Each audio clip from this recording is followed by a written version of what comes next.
அபார கருணா சிந்தும் ஞானதம் சாந்தரூபிணம் ஸ்ரீ சந்திரசேகரகுரும் பிரணமாமி முதான்பகம்.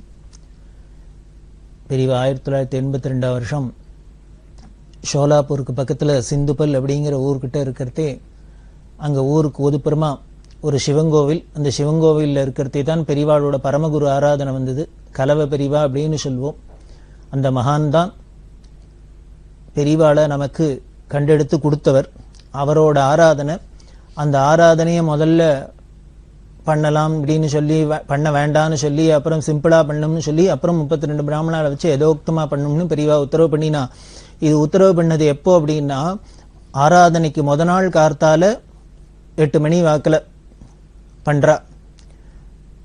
உடனே ஷோலாப்பூருக்கு போ, அங்கே சொல்லி தாதேன்னு ஒரு பெரிய வித்வான் இருக்கார், அவர்கிட்ட சொல்லி வைதிகாலுக்கு ஏற்பாடு பண்ணி இப்படிலாம் சொல்லியாச்சு. உடனே என்ன பண்ணினா ஏகாம்பரம் போனர். ஷோலாப்பூர்ல இந்த தாதே அப்படிங்கிற அவர்கிட்ட பார்த்தார்.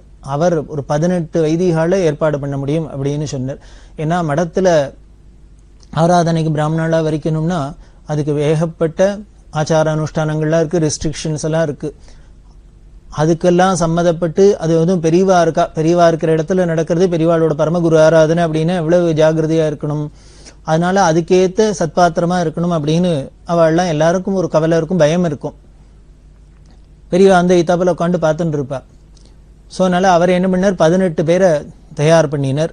மீதி வேணுமே, மீதி பேர் வேணும்.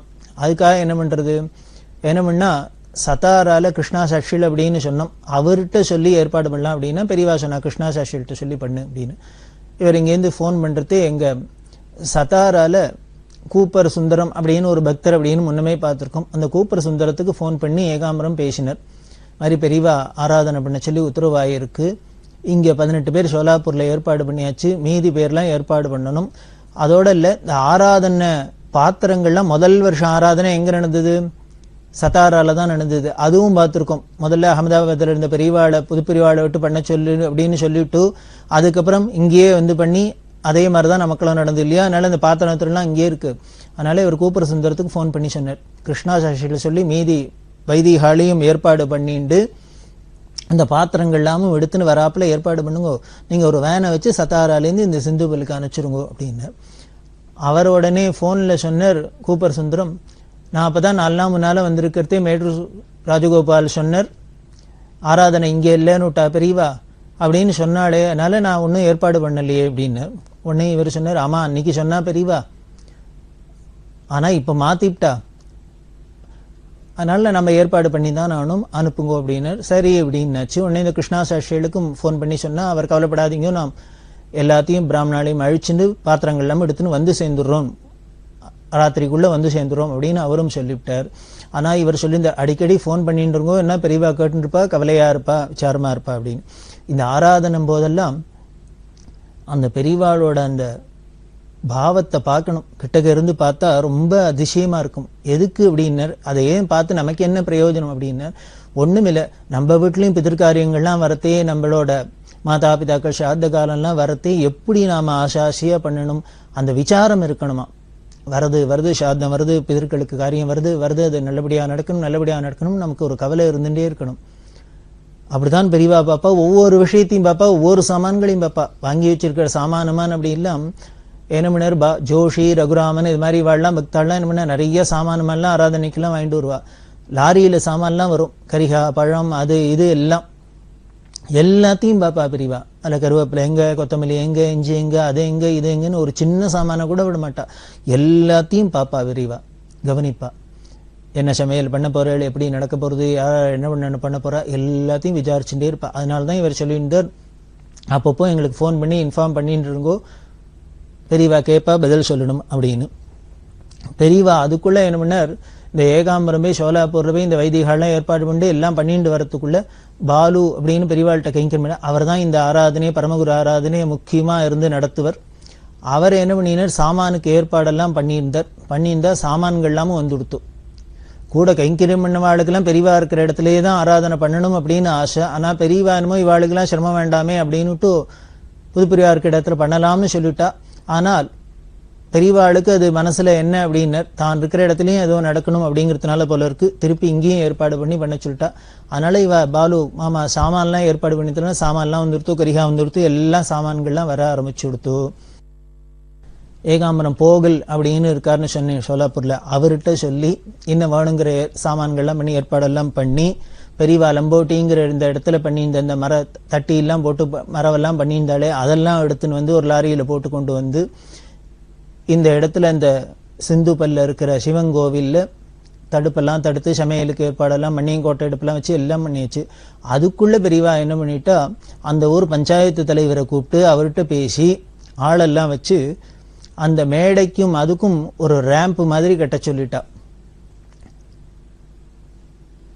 இது எதுக்கு முக்கியமா சொல்றேன் அப்படின்னா, நமக்கு அது தோணல, மறுநாளைக்கு இந்த ஆராதனைக்கு அந்த ரேம்ப் கட்டினது தான் போய் கீழே போய் எடுத்துன்னு தீர்த்தம் எடுத்துன்னு வந்து சாமான் எடுத்துன்னு வந்து அந்த இடத்துல ஏறி சமைக்கிறதுக்கெல்லாம் ரொம்ப சௌரியமா இருந்தது. படி கிடியா இருந்ததுன்னா ரொம்ப கஷ்டமா இருக்கும், ஏன்னா ஒரு உயரம் மேடை மாதிரி இருக்கும் அந்த இடம்.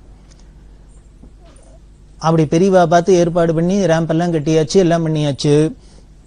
அப்படி ஆராதனைக்கு வேலையெல்லாம் மும்முரமா நடக்க ஆரம்பிச்சு கொடுத்து. ராத்திரி என்ன பண்ணினா, இந்த வைதிகள்லாம் வந்தா 32 பேர் வருவா, இவாளெல்லாம் தங்க வைக்கணும் எல்லாம் பண்றதுக்காக என்ன பண்ணா, பக்கத்துல இந்த சிந்துபல் உள்ளுக்குள்ள ஊருக்குள்ள ஒரு பள்ளிக்கூடம், அந்த பள்ளிக்கூடத்துல இவாளுக்கெல்லாம் தங்கறதுக்கு ஏற்பாடு பண்ணியிருந்தது. ராத்திரி 1 மணிக்கு சதாராலேந்து அந்த கிருஷ்ணா சஷ்டியில் என்ன பண்ணார், வைதிகள்லாமும் அழிச்சுன்னு சாமான்கள் பாத்திரங்கள்லாம் எடுத்துன்னு வந்துட்டார். அந்த தாதே அப்படிங்கிற அவர் அனுப்பின 18 பேரும் வந்துட்டா. எல்லாரும் வந்தாக்க ஆராதனை களைகட்டிடுத்து. மறுநாளைக்கு பொழுது விடிஞ்சுடுத்து. சோலாப்பூர்ல இருந்த போகல்ங்கிற பக்தர் என்ன பண்ணினார், எல்லாருக்கும் வெள்ளி டம்ளர் ஏற்பாடு பண்ணிவிட்டார். அவர் பண்ணினார். அன்னைக்கு காலங்காலத்தால பெரியவா ஸ்நானம் பண்ணிட்டு உட்காந்துருக்கா. இவா மற்றவாள்லாம் எல்லாம் ஆராதனைக்கு சமையலுக்கு மேலுக்கு ஏற்பாடெல்லாம் பண்ணியாச்சு. அந்த ஓடை இருந்தது அப்படின்னு சொன்னேன், சின்ன ஓடை ஓடித்துன்னு. ஏகாம்பரம் என்ன பண்ணினா, அந்த ஊர்க்காராட்டெல்லாம் சொல்லி அந்த ஓடையை நன்னா தூர்வார சொல்லி ஆழப்படுத்த சொல்லி எல்லாம் பண்ணினா, எல்லாரும் ஸ்நானம் பண்றதுக்கு அதே மாதிரி தண்ணி அதனால ஆழப்படுத்தினதுனால தண்ணி நன்னா வர ஆரம்பிச்சு எடுத்து சமையலுக்கு மேலுக்கு எல்லாத்துக்கும் அதே யூஸ் பண்ணிக்கிறாப்புல இருந்தது. இவ காரியங்கள்லாம் ஆரம்பிச்சாச்சு. அப்போ காலங்காலத்தால என்ன பண்ணினார், ஹாசன்கிற இடத்துலேருந்து சகாராம் பட் அப்படிங்கிற ஒரு வித்வான் தன்னோட சிஷ்யரோட வந்திருந்தார் பெரியவா தரிசனத்துக்கு. அவர் முன்னாலேயே வந்திருக்கார். இந்த சகாராம் பட்டுகிட்ட பேசிட்டு இருக்கிறதே ஏகாம்பரத்தை கூப்பிடு அப்படின்னு. ஏகாம்பரம் வந்தார். வந்தோடனே பெரியவா கேட்கிறா, இவர் பெரிய வித்வான், இவர் வந்திருக்கார், இவா 2 பேரையும் ஆராதனையில சேர்த்துக்கலாமா அப்படின்னா. திடீர்னு கேட்டா என்ன பண்றது, ஆல்ரெடி 32 பேரை சொல்லியாச்சு, ஏற்பாடு பண்ணியாச்சு. அவளும் வந்து அவ ஸ்நானம் பண்ணி அனுஷ்டானம் பண்ணிட்டு இருக்கா. இவர் சொன்ன எல்லாரும் 32 பேர் வந்துட்டாலே, அவளுக்கு உண்டான ஏற்பாடெல்லாம் பண்ணியாச்சே, என்ன பண்றதுன்னு. இன்னும் பெரியவா சொல்றா, 32 இருக்கட்டும், அவளோட இவாளையும் சேர்த்து விஸ்வம்பரான்னு வர்ச்சிக்கலாமே அப்படின்னு. அதாவது விஸ்வம்பரர்கள் அப்படின்னு சொல்ற வழக்கம் இந்த 32 பேருக்கு கணக்கெல்லாம் இருக்கு. துவாதச நாமாக்கு 2 பேரா இருக்கிறது. குரு, பரமகுரு, பரமேஷ்டி குரு, பராபர குரு. அவ 4 வர்ணத்துக்கு 4 2 8. இந்த துவாதச நாமாக்கு 12 மண்டு 24, மொத்தம் 32 பிராமணா வச்சிருக்கு. இவாளை என்ன சொல்லி வரிக்கிறது அப்படின்னா, அதுக்கு பெரியவா சொல்றா, விஸ்வம்பராள்னு வரிக்கலான்னு இருக்கோ இல்லையோ அப்படின்னு சொன்னா, பெரியவாள்கிட்ட தான் ஒரு குணம்.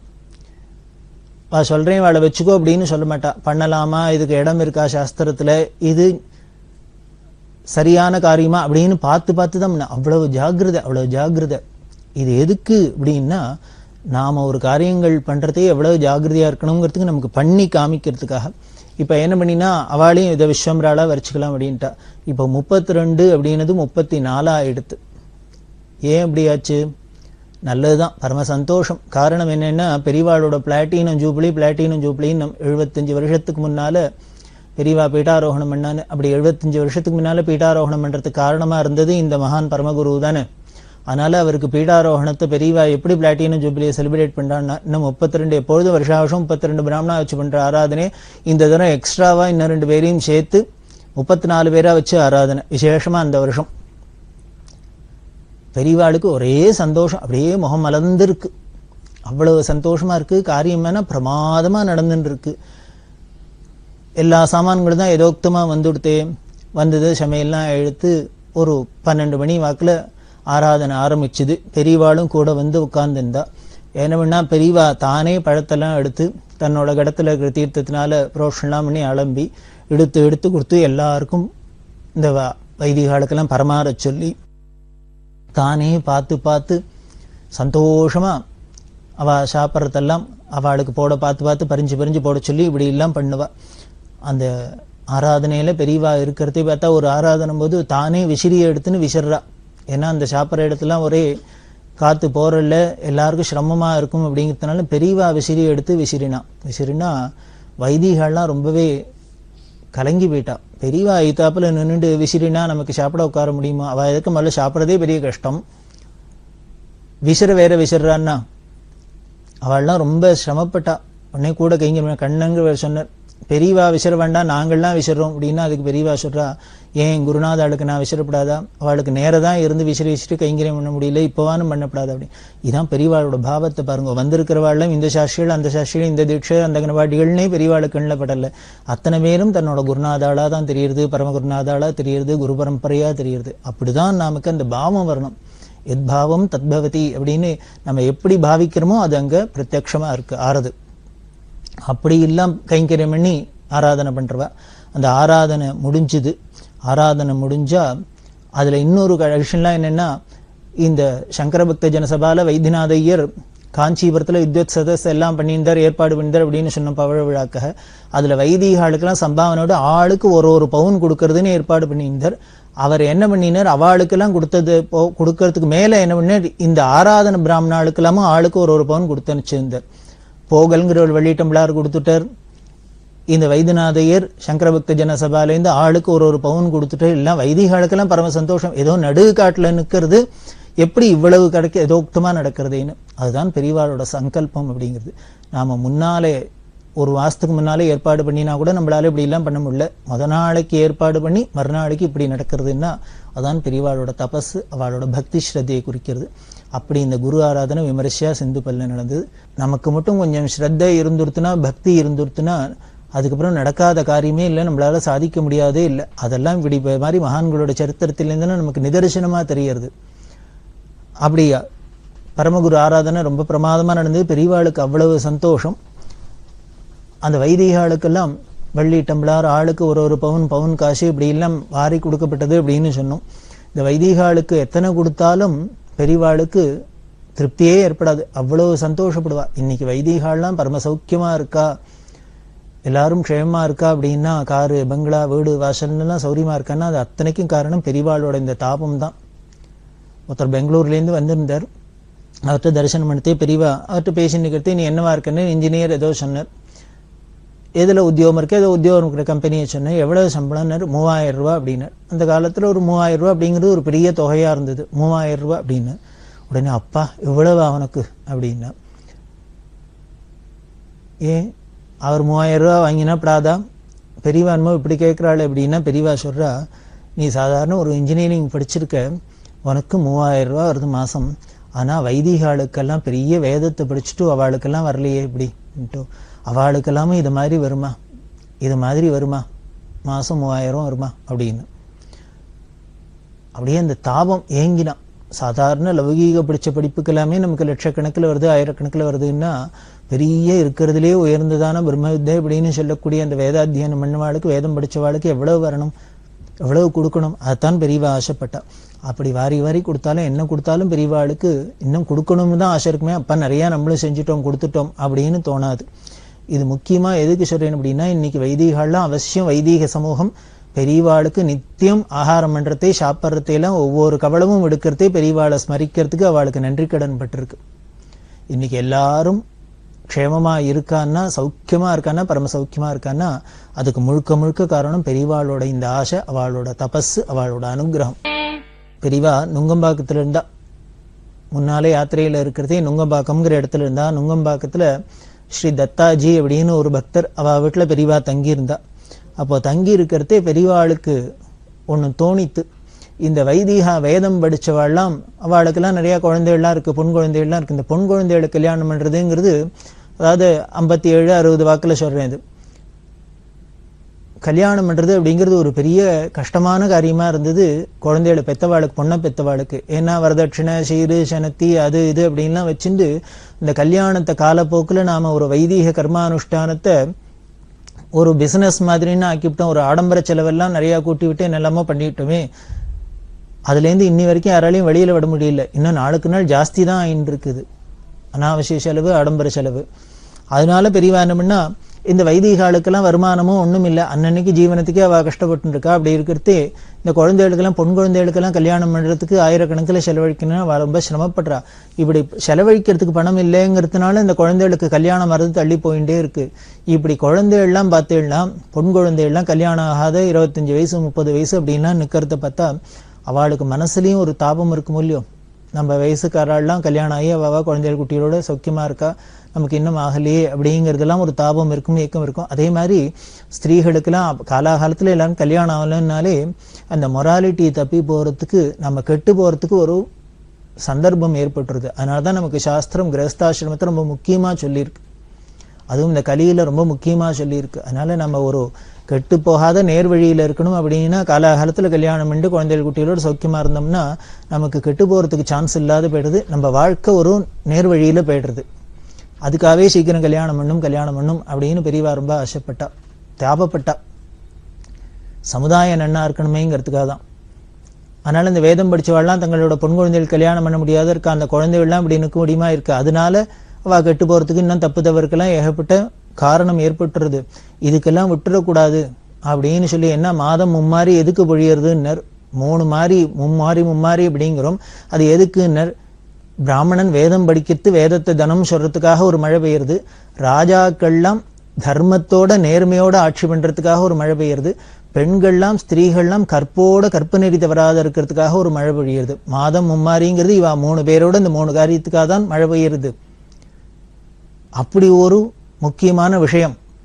அதனால இவாளுக்கு சீக்கிரம் கல்யாணம் ஆகணும். அதுக்கு இந்த காசு பணத்தால கல்யாணம் ஆகலன்னு நிற்கப்படாது அப்படிங்கிறதுனால என்ன பண்ணா, கன்னிகாதான ட்ரஸ்ட் அப்படின்னு ஒன்று ஏற்படுத்த சொல்லி அந்த தத்தாஜியை தலைவராக வச்சுட்டு இன்னும் சில பேரெல்லாம் அதில் முக்கியமானவள்லாம் சேர்த்து இந்த நுங்கம்பாக்கத்தை கன்னிகாதான ட்ரஸ்ட் அப்படின்னு ஒன்று ஆரம்பிக்க சொன்னா. அதில் பணங்கள்லாம் சேர்த்து வச்சுட்டு எந்த வைதிகாளுக்கெல்லாம் அவளுக்கு குழந்தைகளுக்கு கல்யாணம்னா அவளுக்கு நகையாவோ பணமாவோ என்னவோ வேணுமோ உதவி பண்ணுமோ எல்லாம் பண்ணணும். அந்த கல்யாணம் அவளுக்கு சிரமம் இல்லாத சௌக்கியமா நடக்கணும் அப்படிங்கிறதுக்காக ஏற்பாடு பண்ணி கன்னிகாதான ட்ரஸ்ட் அப்படின்னு ஒன்று ஏற்பாடு பண்ண சொன்னா, அதுல பல பேருக்கு பிரயோஜனம் பண்ணியிருக்கா பெரியவா. பல பேர் அதுல பலன் அடைஞ்சிருக்கா.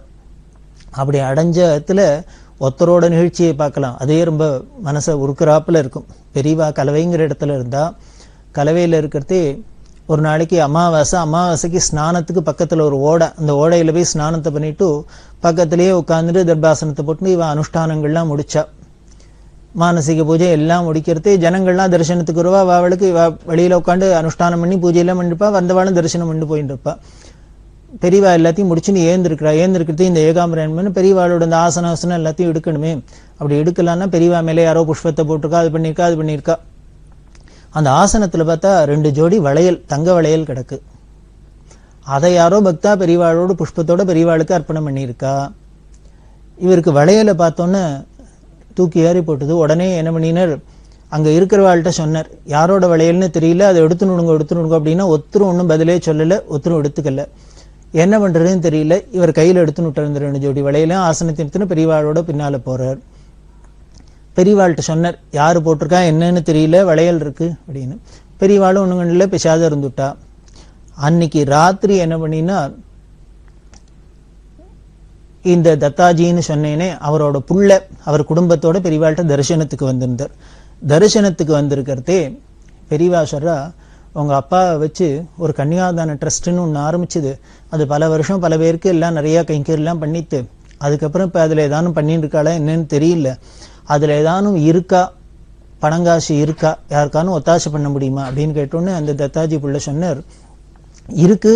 பெரியவா யாருக்கு சொல்றாலும் என்ன சொல்றாலும் உடனே பண்ணலாம், அவசியம் பண்ணலாம், பெரியவா உத்தரவு பண்ணணும் அப்படின்னு. உடனே பெரியவா சொல்றா, இங்க 4 நாள் முன்னால சின்ன காஞ்சிபுரத்துலேருந்து பாஷ்யா ஐயங்கார்னு ஒரு பக்தர் வந்திருந்தார். அவர் மடத்து வாத்தியார் அப்பா குட்டி சாஸ்திரிகளுக்கு தெரிஞ்சவர், அவர் அனுச்சார் அப்படின்ட்டு வந்தார். அவரோட பொண்ணுக்கு கல்யாணம் பண்றது ஏதானும் சகாயம் பண்ணும், ஒத்தாசை பண்ணணும்னு சொன்னார். எனக்கு என்ன பண்றதுன்னு தெரியல. பாவம், அவர் நல்ல வேதாத்தியனம் பண்ணினவர். அதே மாதிரி வரதராஜ சுவாமி கோவில்ல பெருமாளுக்கு நித்தியம் பிரபந்தம் பாராயணம் பண்ணக்கூடியவர், அத்தியனம் பண்ணினவர். அவரோட பொண்ணுக்கு கல்யாணம்னு ஒத்தாசைன்னு கேட்டார். அதனால நீ வந்திருக்க, இன்னைக்கு வந்திருக்க, அதனால உன்னால முடிஞ்சதுன்னா அதுலேருந்து ஏதான சகாயம் பண்ணலான்னா அந்த பாஷ்யம் எங்கார் எங்கே இருக்கான்னு கேட்டு அவளை விசாரிச்சு, இடத்த விசாரிச்சுன்னு அவளுக்கு போய் ஏதானும் ஒத்தாசை பண்ணு, என்ன வேணுமோ கொடு அப்படின்னு. இவர் தத்தாஜி பிள்ளை சொன்னார், அவசியம் பண்ணுறேன், விசாரிச்சுன்னு போகிறேன். பக்கத்துலேயே இந்த ஏகாம்பரம் இருக்காரு, அவர்கிட்ட சொன்னார், இந்த அப்பா குட்டி சாஸ்திரி இந்த ஏகாம்பரத்தோட அப்பா தானே, அதனால இவாளுக்கு அவளை பற்றி தெரிஞ்சிருக்கும், அட்ரஸ் வாங்கிக்கின்னு போகலாம் அப்படின்ட்டு.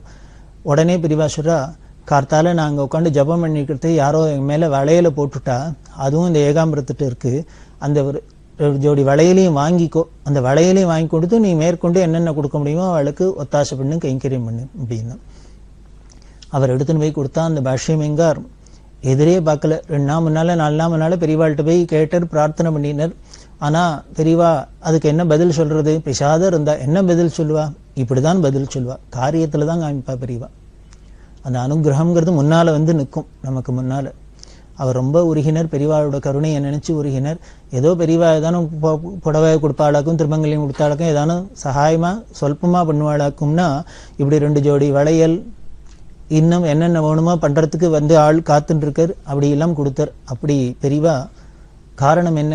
அவர் வேதாத்தியனம் பண்ணியிருக்கார், பண்ணிட்டு தினமும் பெருமாளுக்கு திவ்ய பிரபந்தம் பாசுரம் பாராயணம் பண்றார். அப்படின்னா அவரை கைவிட்டுற முடியுமா?